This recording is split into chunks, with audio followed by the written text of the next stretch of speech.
Hi friends, ఇంత మెత్తగా తెల్లగా స్పాంజిలా ఉబ్బిన ఇడ్లీ ఎలా చేయాలో తెలుసా? ఈరోజు మీకోసం ప్రతి ఒక్కరికి సులభంగా వచ్చే పర్ఫెక్ట్ ఇడ్లీ రెసిపీ తీసుకొచ్చాను. ఈ వీడియోను చివరి వరకు తప్పకుండా చూడండి. రవ్వ నానబెట్టుకోవాలి. మినపప్పు తీసుకోవాలి. కొద్దిగా మినపప్పు ఎక్కువ వేసుకుంటే ఇడ్లీ గట్టిగా అవుతాయి, తక్కువ తీసుకుంటే స్పాంజిలాగా ఇడ్లీలు అవుతాయి. ఈ విధంగా అయితే క్లీన్ చేసి నానబెట్టుకున్నాక మినపప్పును మెంతులను మిక్సీలో వేసుకోవాలి. మిక్సీలో వేసుకున్నాక గ్రైండ్ చేసుకున్నాక తర్వాత ఏమో ఒక బౌల్లో వేసుకోవాలి. చూడండి, ఒక గిన్నెలో వేసుకున్నా నేను మినపప్పు పిండిని. వేసుకున్నాక ఇడ్లీ రవ్వ పిండి నానబెట్టిన కదా, ఆ పిండికి తీసుకొని ఈ విధంగా అయితే నీళ్ళు రాకుండా ఇట్లా పిండి మినపప్పు పిండిలో వేస్తున్నా.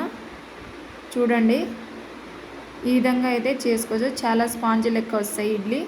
వేసుకున్నాక రెండింటిని బాగా కలపాలి. కలిపినాక కొంచెం సాల్ట్ వేసుకోవాలి. సాల్ట్ వేసుకున్నాక బాగా కలిపేసుకొని మూత వేసుకోవాలి. 8-10 గంటల వరకు పిండి ఉంచాలి.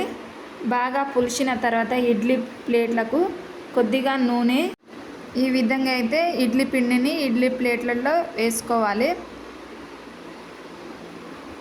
వేసుకున్నాక కుక్కర్లో అయితే 2 గ్లాస్ వాటర్ వేసుకోవాలి అడుగున. చూడండి, ఈ విధంగా చేసుకోవాలి ఫ్రెండ్స్. స్టవ్ వెలిగించుకున్నాక స్టవ్ మీద పెట్టేయాలి కుక్కరు. 10-12 నిమిషాలు ఉడకనివ్వాలి. ఇడ్లీ ఉడికిందా లేదా స్పూన్ తోటి ఈ విధంగా అయితే చూడొచ్చు.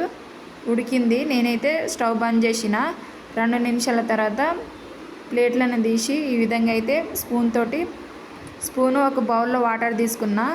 స్పూన్ తోటి ఈ విధంగా వాటర్లో స్పూన్ తడిపి ఈ విధంగా అయితే ఇడ్లీ తీసుకున్నా. మా పిల్లలు అయితే చాలా ఇష్టంగా తిన్నారు. చాలా బాగుంది మమ్మీ, స్పాంజీ లెక్క ఉంది, తింటుంటే నోట్లో కరిగిపోతుంది మమ్మీ ఇడ్లీ అని చెప్పారు. మీరు గిట్టంగా ఇలాంటి రెసిపీ ట్రై చేయండి. ఇలాంటి వీడియోస్ కావాలంటే నా యూట్యూబ్ ఛానల్కి ఫాలో అవ్వండి. ఈ వీడియో నచ్చితే లలిత అఫీషియల్ కుకింగ్ ఛానల్ సబ్స్క్రైబ్ చేయండి.